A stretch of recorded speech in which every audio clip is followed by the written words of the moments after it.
आजमगढ़ जिले के सिधारी कांड के पीड़ित को मदद का हाथ। कानूनी लड़ाई लड़ने के लिए एमएलसी गुड्डू जमाली ने दिए 50,000 रुपए और न्याय का भरोसा। आजमगढ़ जिले में सिधारी थाना क्षेत्र के पठान टोली में हुए 8 साल के मासूम शाहजेब अली हत्याकांड ने पूरे क्षेत्र को हिलाकर रख दिया था।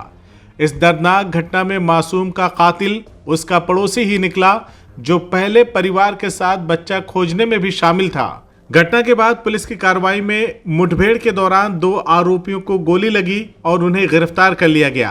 हालांकि इस मामले में सिधारी थाना अध्यक्ष की कथित लापरवाही और शासन प्रशासन द्वारा बुलडोजर कार्रवाई न होने पर लोगों में अब भी नाराजगी है। इसी बीच समाज सेवा और पीड़ित परिवार के प्रति संवेदनशीलता का परिचय देते हुए सपा एमएलसी शाह आलम उर्फ गुड्डू जमाली ने पीड़ित परिवार से मुलाकात की और कानूनी लड़ाई में मदद करने के लिए 50,000 रुपए का चेक भी दिया। गुड्डू जमाली ने पीड़ित परिवार को हर संभव मदद और न्याय दिलाने का भरोसा भी दिलाया।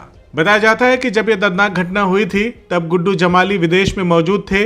जैसे ही वह वापस लौटे, उन्होंने तत्काल पीड़ित परिवार से मिलकर प्रशासन की कार्रवाई पर सवाल उठाए और स्पष्ट किया कि अगर आरोपी किसी अन्य धर्म का होता तो मामले की कार्रवाई अब तक पूरी तरह से अलग ढंग से होती।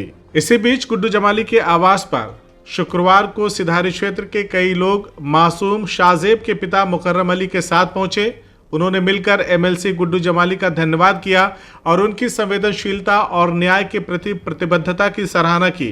गुड्डू जमाली के इस कदम की खबर जैसे ही लोगों तक पहुंची, सोशल मीडिया पर हंगामा मच गया और अब लोग जमकर उनकी तारीफ कर रहे हैं।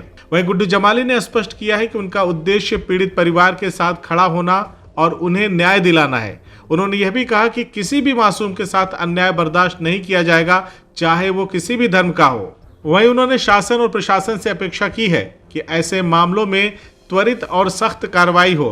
स्थानीय लोगों ने गुड्डू जमाली की इस पहल को सराहा और कहा कि ऐसे नेता समाज और पीड़ित परिवार के लिए सच्चे मसीहा की तरह हैं, जो सिर्फ वोट के लिए नहीं बल्कि मानवता और न्याय के लिए काम करते हैं। आइए हम आपको एक बार फिर से उनका वो बयान आपको सुनवाते हैं जब उन्होंने पीड़ित परिवार से मुलाकात किया था और उसके बाद बयान दिया था। देखिए, सही बात यह कि उस परिवार के साथ तो बहुत ही जुल्म हुआ है और वो आप सब लोग जानते हैं कि किस तकलीफ से वो गुजर रहे हैं।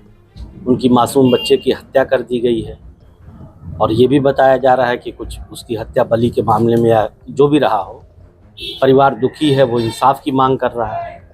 वो ये भी कह रहा है कि भाई जिस तरह से सरकार का एक वो है कि अपराध, इस तरह के जो संगीन अपराध हैं उसमें अपराधियों के घर बुलडोज कर दिए जा रहे हैं, इसमें क्यों नहीं हो रहा है? तो ये सरकार की दोहरी नीति पे भी एक बहुत बड़ा सवाल है। मैं भी इस बात को कहता हूँ कि अगर नाम और आदमी को देख करके कि किस समुदाय का है, सिर्फ इस तरह से इंसाफ मिलेगा तो it is very unfortunate.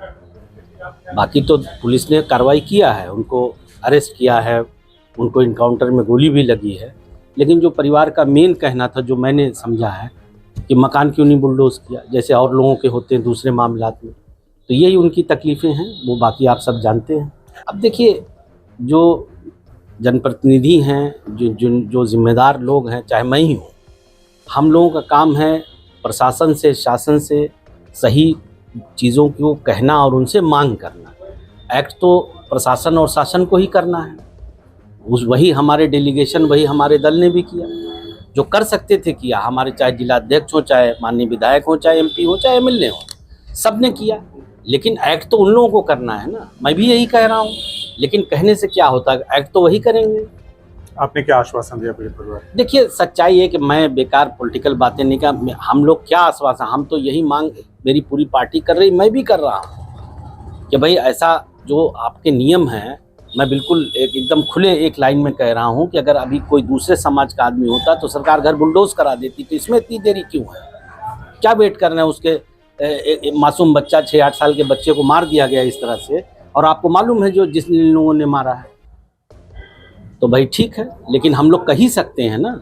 CIB India news की सभी खबरों को देखने के लिए लाल रंग की बटन को दबाकर चैनल को सब्सक्राइब जरूर करें, घंटी जरूर दबाएं ताकि हमारी सभी खबरों के नोटिफिकेशंस आप तक पहुंचते रहें।